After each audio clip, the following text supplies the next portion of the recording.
she's in front or you're facing her, you're taking your eye off the very thing she fears. Right.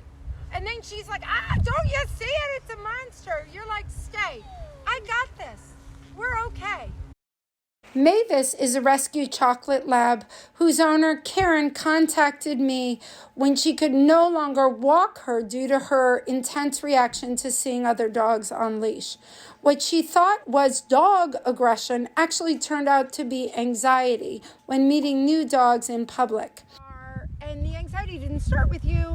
It came when she was rescued because life was unpredictable for a section of her life. Could have been the whole beginning of her life, but I think there was a section.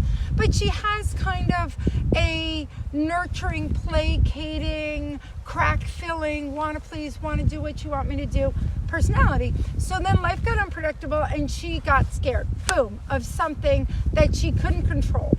Now, I think it both happened with people, somebody who's probably not as kind to her as you are, and with other dogs.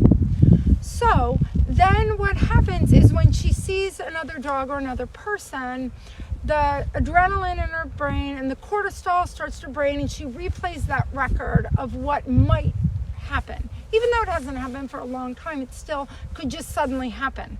Now, with people, she's over-solicitous. Let me lick your chin, I'll lick your chin, and then we'll be friends. And it's not at all bad, but it's just a little much for many people. You and I, obviously, excluded. However, if you and I reinforce the anxiety, the placating, the desperately love me nature, she'll do it with everybody else. We're keeping the record going.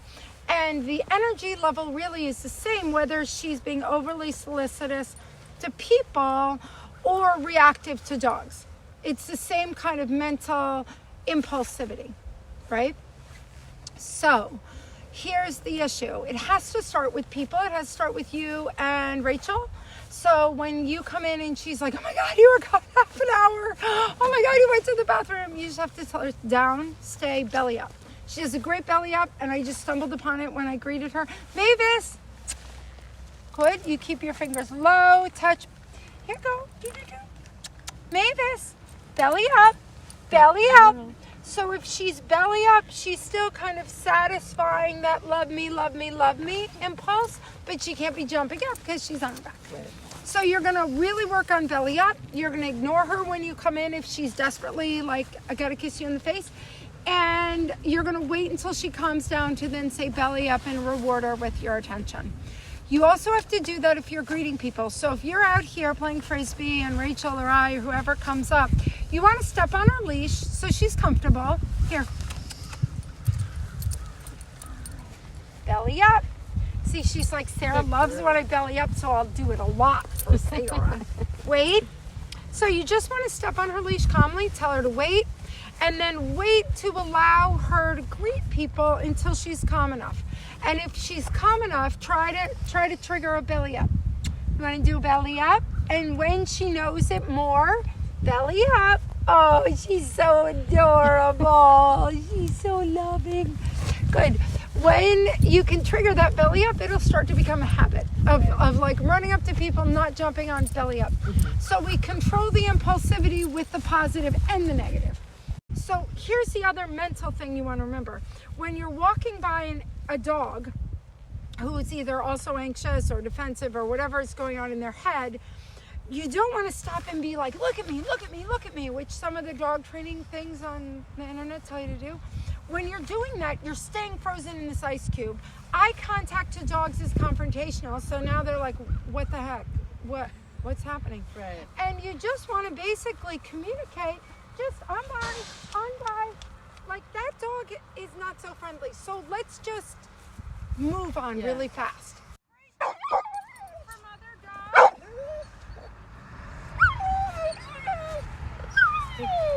Get her to calm down a little. Hey, Liz. Now, instead, do you see how we're face to face? Yep. You want to walk her that way. Okay. Always keep yourself Yeah. between the dog and the distraction.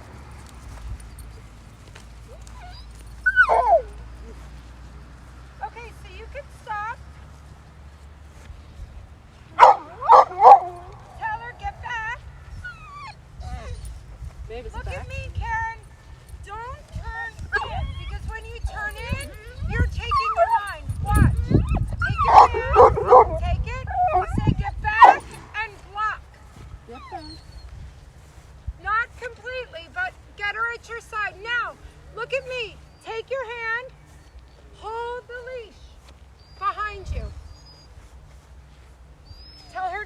stay. Mavis, stay. Look at me. Stay. Stay. Right. Do you see how that deactivated? Yes. Because you are saying, I am in control. Right. I got this. You can relax. If she's in front or you're facing her, you're taking your eye off the very thing she fears. Right. And then she's like, don't you see it? It's a monster. You're like, stay. I got this. We're okay. Now we're going to do a walk by. What I'm going to do is I'm going to start walking. I'm going to tell Skippy to cross over. And I'm going to take my hand and bring him over to this side of me. Then you're going to do the same thing. And we're going to walk by. Are you ready? Yep. Okay, cross over. Cross over. Good boy. Good boy. Walk by. Good. That was good, right? Yeah. Much better. Now, we're going to get like 2 feet closer. So we're just going to V in and, okay.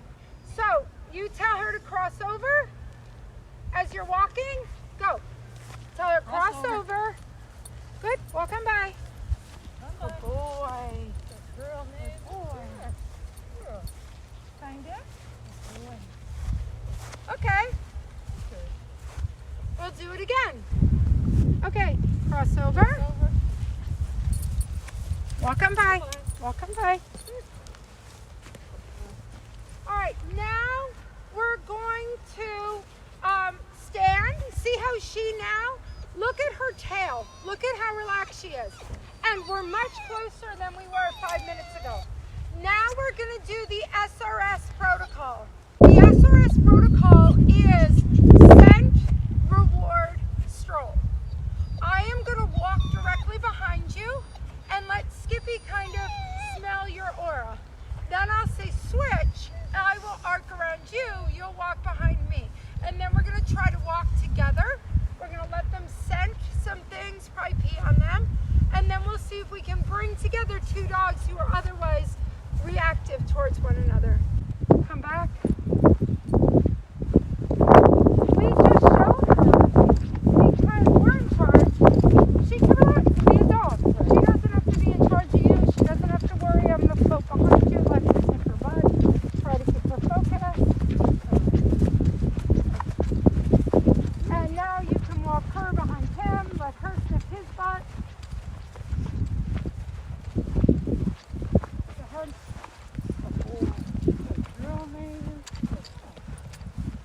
And then we should be able to just let him find out.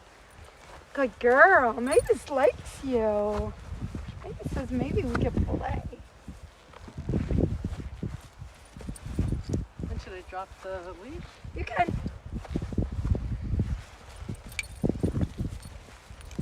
Mavis, come on.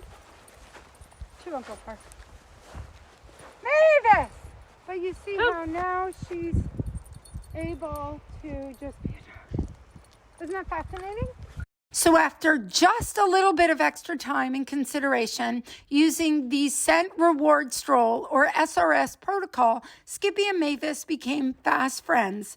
Leash responsiveness and good manners often boils down to teaching the parents how to instill good habits on their end of the leash. By teaching Mavis the meaning of a few simple words like gentle, back, and stay, and walking her through the meet and greet made all the difference in the world. Give it a go. But she does like other dogs when she feels comfortable. Well, when the other thing you can do when you're greeting another dog is pet the other dog. Because that shows her, hey, this dog's okay. Right. I vetted this dog out. But the big key thing you have to keep in mind is when she first is hyper with a person, it's like, no, you get back.